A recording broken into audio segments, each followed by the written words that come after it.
আজ ১লা চৈত্র ১৪৩২ বঙ্গাব্দ ১৬ই মার্চ ২০২৬ সোমবার। সময় কারোর জন্য অপেক্ষা করে না, এটি নদীর স্রোতের মতো বয়ে যায়। কিন্তু মনে রাখবেন, সময় সব ক্ষতই সারিয়ে দেয়। আজ আপনি যে কষ্টের মধ্যে আছেন তা চিরস্থায়ী নয়। রাত যতই গভীর হয়, ভোর ততই কাছে আসে। অন্ধকারের পর আলো আসবেই, এটি প্রকৃতির নিয়ম। তাই হতাশ না হয়ে সময়ের উপর ভরসা রাখুন। আপনার জীবনের ভোরের আলোর দিগম্বের ওপাশেই অপেক্ষা করছে, শুধু একটু ধৈর্যের প্রয়োজন।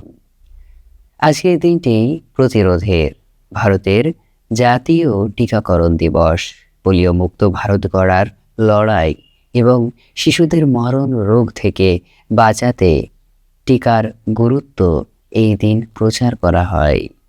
আজ ১লা চৈত্র ১৪৩২ বঙ্গাব্দ ১৬ই মার্চ ২০২৬ সোমবার।